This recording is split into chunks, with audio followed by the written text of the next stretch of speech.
Olá, boa tarde, está no ar mais um Simbora Tocantins.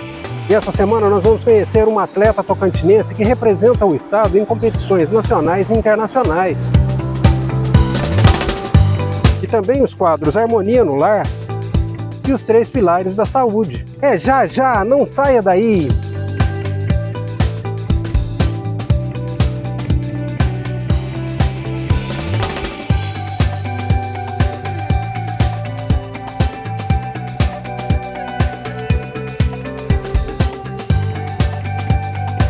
Muito obrigado pela sua confiança e pela sua companhia em mais esse dia de Simbora Tocantins. Esse programa é feito com muito carinho para você.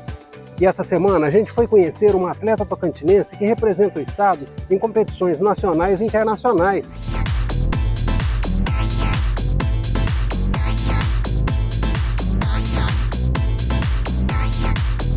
E a gente hoje vai falar de um esporte muito especial.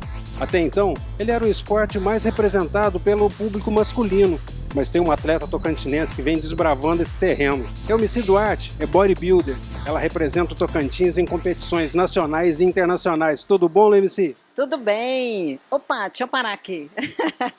Elmicy, como você descobriu o bodybuilding? Olha, foi assim, foi interessante porque foi através de uma experiência com uma amiga. E na ocasião eu contribuí no esporte dela, que ela competiu. E aí eu achei assim incrível o físico dela. Eu falei, gente, é possível ficar assim? É sim. Eu falei, eu quero.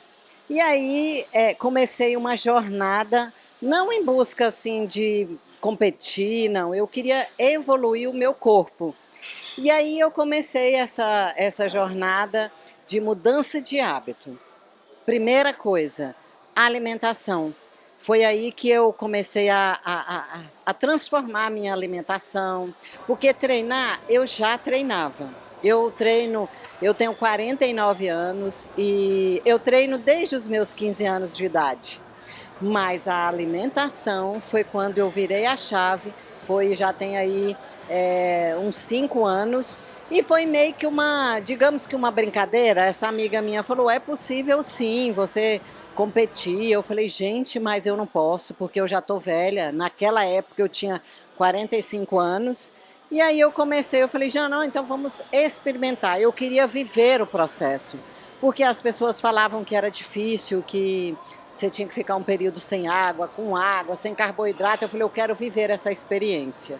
E aí eu iniciei num campeonato, eu estreiei num campeonato, eu nem me classifiquei. Sabe a última da última? Era eu.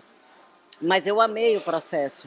Eu amei estar no meio dos atletas, aquele ambiente, aquelas pessoas, vendo que cada um estava ali se desafiando, porque o fisiculturismo é um esporte que você é com você mesmo. Não dá para eu competir com as outras pessoas, porque depende do meu treino, depende da minha dieta, da minha alimentação, da minha disciplina. O grande obstáculo, na realidade, é a sua perseverança, é vencer o seu próprio psicológico. Exatamente. É vencer aqui, ó, a mente, as vozes. Eu tive que vencer as vozes que vinham nos meus ouvidos de incapacidade. Por quê? Porque eu me sentia velha. Eu falava, gente, eu não consigo evoluir um físico já com essa idade que eu estou. E aí, então eu fui vencendo, sabe, com muita fé, Deus à frente. E eu fui à prova que é possível sim você transformar o seu corpo através da sua mentalidade, através da transformação dos hábitos, com a fé em Deus em primeiro lugar, porque quando a gente crê, o impossível se torna possível. E eu me tornei a primeira mulher no Brasil campeã da minha categoria, que são as mulheres acima de 45 anos. Me tornei a bicampeã brasileira e agora no último ano, agora neste ano, agora em agosto, eu me tornei aí a top 4 do Mister Universo, que foi uma categoria também que pela primeira vez teve a categoria das mulheres acima de 45 anos. E assim, é uma alegria, sabe? Até então eu tenho feito o que eu tenho feito com muita gratidão no meu coração, com muita felicidade, sabe? É desafiador você evoluir o seu corpo, independente da idade. As atletas que são mais jovens, elas também têm os desafios de evoluir, porque tudo depende de treinar e de dieta. Nessa caminhada, você enfrentou muito preconceito? Olha, eu acho que no geral não, mas o que eu mais enfrentei, porque, por incrível que pareça, foi dentro de casa, foi a preocupação principalmente da minha mãe, sabe? Nossa, você vai virar homem, a sua voz vai ficar não sei o quê, aquela preocupação, eu digo que de antigamente, mas no geral não, as pessoas elas admiram essa determinação, essa perseverança. Hoje em dia já é comum, né, ter mulheres no esporte, principalmente no fisiculturismo.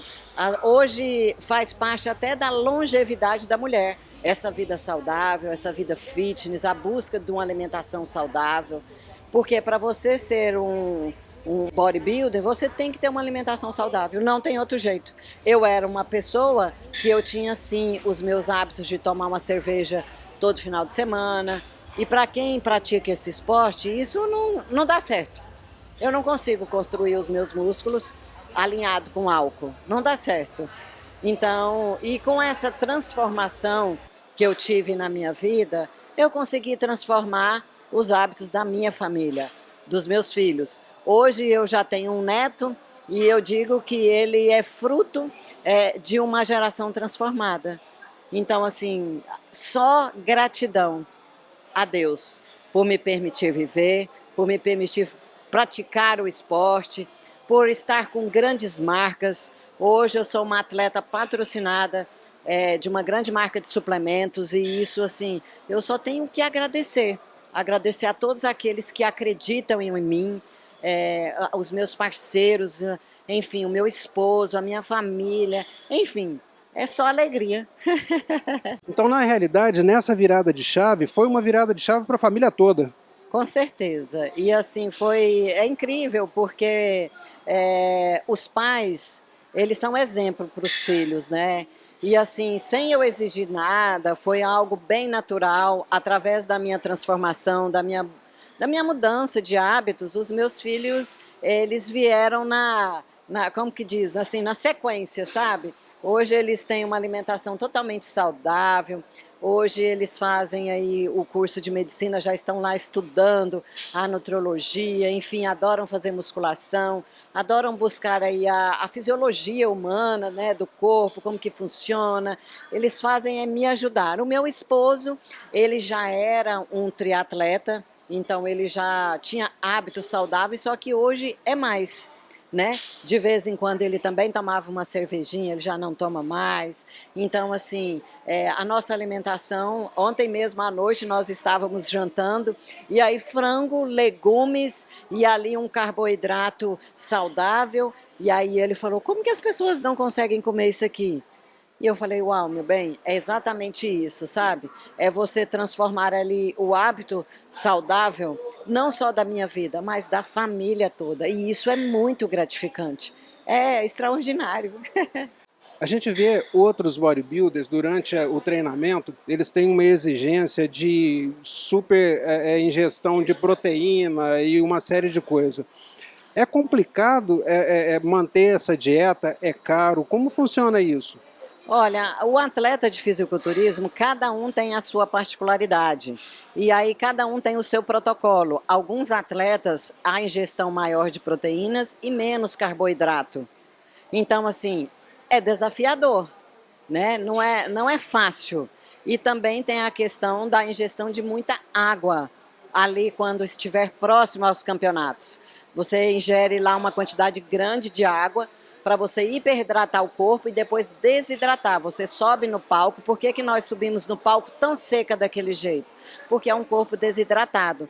Então é desafiador. Para mim, eu achei tranquilo, mas muitos atletas acham difícil tomar muita água, acham difícil ficar sem água. Eu acho desafiador e eu não acho difícil, eu acho o máximo. Ô Messi, e com relação à idade, isso é algum empecilho, atrapalha? De forma alguma. Eu tinha na minha cabeça esse pensamento e essa limitação. E eu vi que a idade é apenas um número, né? Então, assim, é possível transformar o seu corpo? É sim. Como? Está respirando? Se estiver respirando, é possível. Tem salvação, tem salvação. Então, a idade é apenas um número. Pelo contrário, o esporte, a alimentação saudável, enfim, todo esse processo de atleta faz ter longevidade. Porque eu, por exemplo, o ano que vem já faço 50 anos. E para nós, viu, Palmiro, que estamos envelhecendo, é necessário que nós tenhamos músculo. Músculo para a gente aguentar a velhice, né? Para eu levantar de uma cadeira, para eu cuidar dos meus netos, para eu ser saudável. E para isso eu tenho que ter músculos fortes. Principalmente assim, o músculo forte é quem vai trabalhar a produção de hormônio. Essa produção hormonal, ela depende muito de se ter músculo forte. Não adianta só você fazer exercício aeróbico. Você tem que fazer exercício de carga, exercício de força. Me diz uma coisa, os hormônios, como ficam? Olha, a reposição hormonal, ela é necessária, inclusive nessa idade, né? Nessa idade que eu estou. Até antes. Eu quero que você coloque essa foto minha do antes e depois aqui, porque essa foto minha aqui do antes era uma foto que eu estava com um implante hormonal, aquele chip da beleza, né? Com testosterona, enfim, eram vários hormônios. Esse antes, mas eu achava que o hormônio era a solução. E eu não cuidava da dieta. E eu gosto de falar isso, porque muitas pessoas acreditam que hormônio vai te trazer músculos. Não, não vai te trazer músculo. Ele vai potencializar para você adquirir músculos. O que vai fazer é você treinar e você fazer dieta. O sono é importante? Muito importante. Dormir faz parte aí do processo do ganho muscular. É dormindo que o nosso músculo cresce, o descanso é fundamental. Os treinos, por exemplo, ele tem que ter um dia de descanso, porque o nosso corpo não aguenta. Então, um dos princípios para você evoluir fisicamente é dormir bem. Eu tinha o implante hormonal, final de semana, cervejinha, churrasquinho, torresmo, e eu achava que o milagre acontecia. Não aconteceu, gente. Então, o hormônio é necessário, tem que haver um acompanhamento médico. Para quê? Para você ver a sua saúde, independente. Semana passada mesmo, eu fui fazer o meu check-up anual com a minha ginecologista. Normal, uma mulher tem que fazer ali os seus exames ginecológicos, acompanhar, enfim, isso é comum nós buscarmos esse acompanhamento com o médico, né? Então, assim, eu aconselho, inclusive nas minhas mentorias com as mulheres, eu falo, primeiro passo, busque um médico. Para ver como que você está por dentro. Você está saudável? Precisa repor alguma coisa? Enfim, o médico é necessário para que você alcance aí a sua alta performance, o caminho, como mostrar o caminho. Tem muitas pessoas que falam, mas para mim não tem jeito. Tem jeito sim. Tem jeito para tudo, tem jeito. Só não tem para a morte. Simbora Tocantins, volta já!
Caráter e esforço formam o bom guerreiro. Tolerância e respeito formam o bom cidadão. Sabedoria forma o bom mestre. Todas essas virtudes formam um bom karateca. Shoto, Escola de Karatê. Aqui, Com tolerância, respeito, firmeza e perseverança, você desenvolverá o seu melhor karatê. Sensei Flávio Albuquerque, 4º Dan CBK WKF.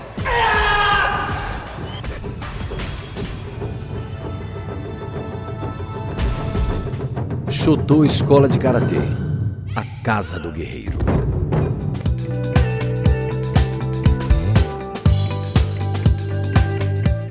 A doutora Oliane Prado vai falar um pouco sobre saúde infantil. São os 3 pilares da saúde.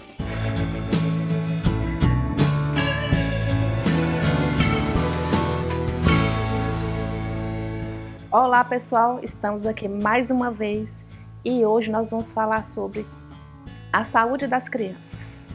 O que vocês acham? As crianças podem usar as ervas medicinais para tratamento da sua saúde? É seguro? Sim, nós podemos usar as plantas medicinais para o tratamento das nossas crianças, mas aquelas que têm baixa toxicidade ou que têm zero de toxicidade, elas são plenamente seguras. Por exemplo, no caso muito comum com as crianças são os quadros de febre, né? E eu quero deixar um alerta para você, mamãe.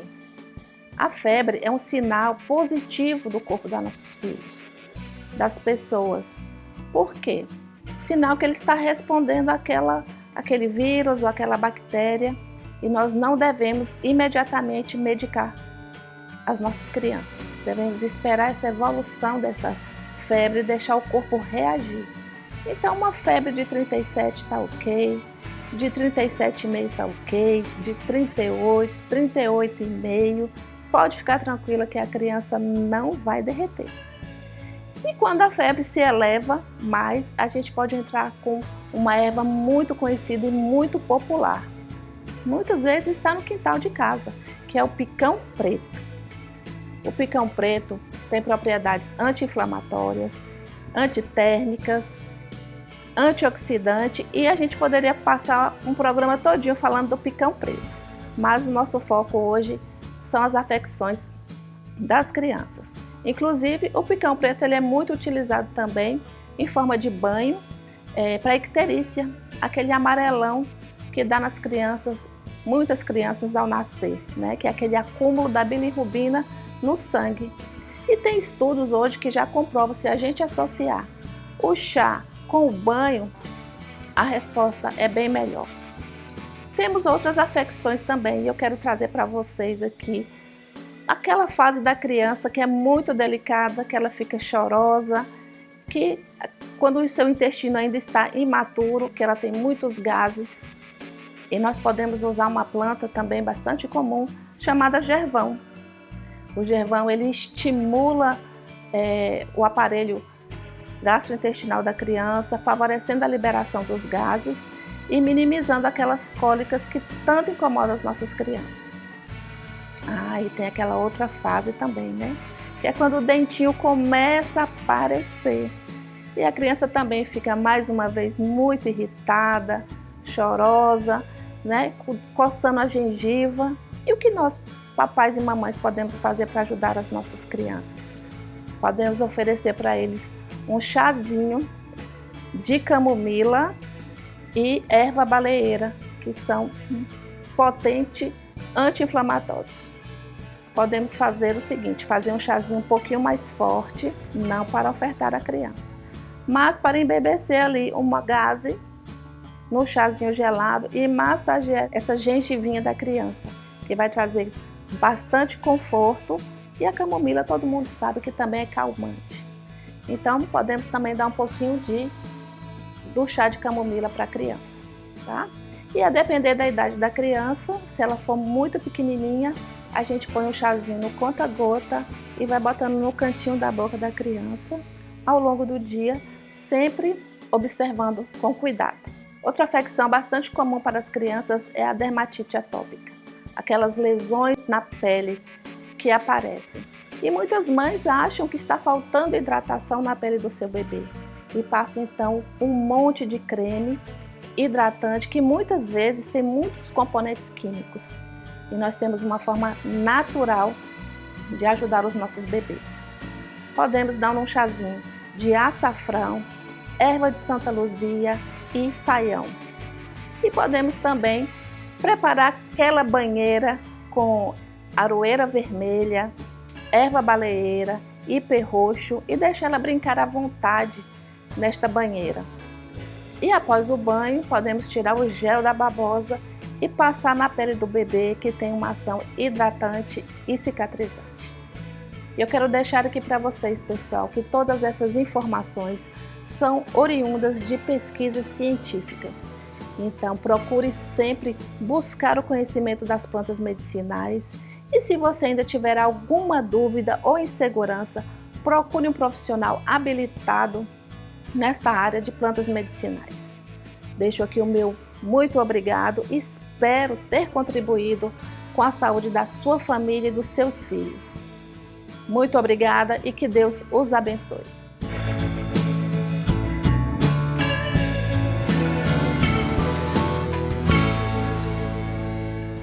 E Zeruia Magalhães vai nos trazer mais uma pequena virtude do lar.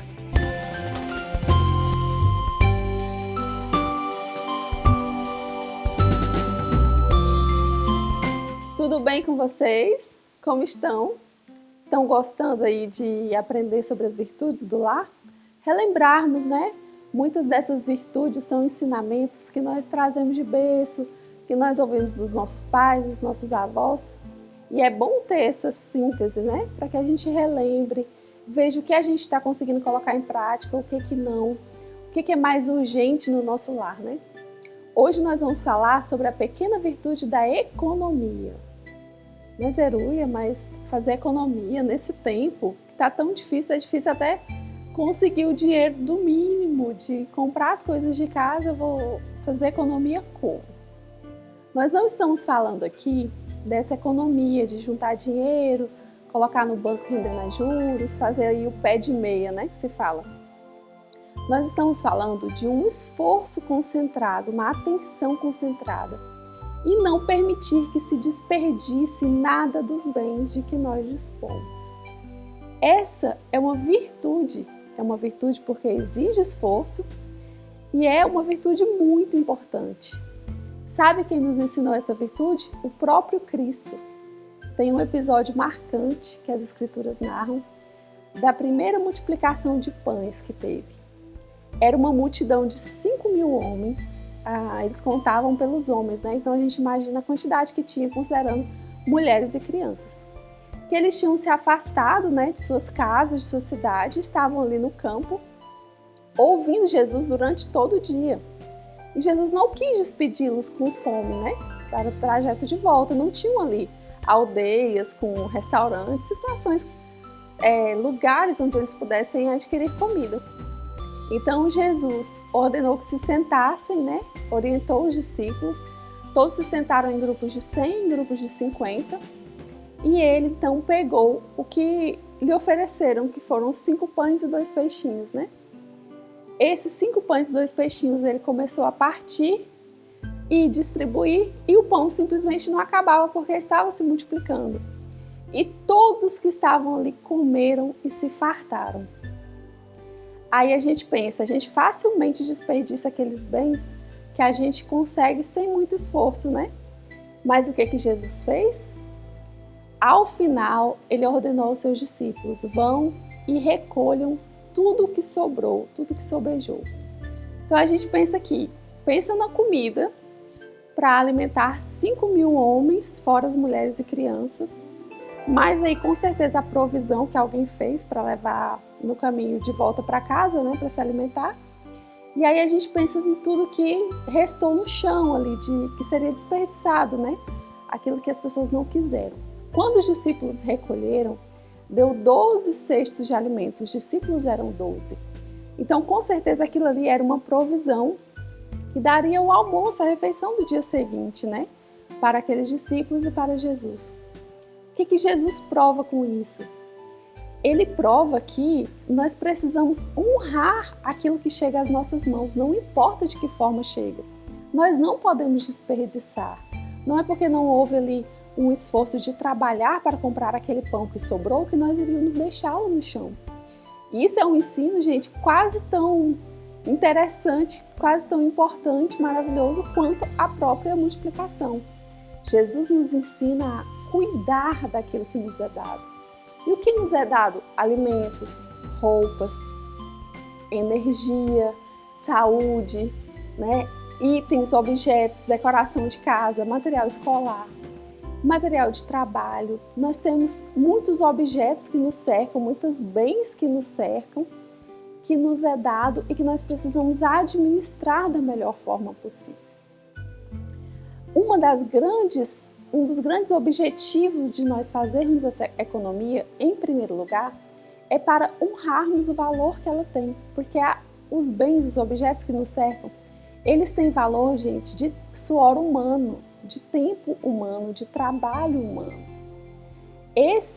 Um pão que chega à nossa mesa, ele custou o lavrador para semear o trigo, ele custou aqueles que foram lá colher o trigo, o moleiro que moeu o trigo e transformou em farinha, aquele que o transportou até a padaria, o trabalho do padeiro, até que chegasse às minhas mãos. Então, mas foi eu que consegui, com o suor do meu rosto, o dinheiro de comprar o pão. Sim, mas está envolvido o trabalho de muitas pessoas, né?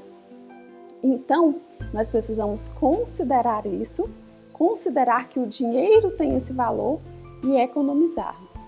Tudo aquilo que a gente desperdiça, tudo aquilo que a gente esbanja, também sai do que a gente deveria ajudar aos outros. Está sobrando para você? Guarde para ter a quem ajudar. Então, se esforce aí. Dessa forma, você não vai ter falta de nada e também você vai poder ajudar a quem precisa. Vamos praticar a virtude da economia? Tchau, tchau!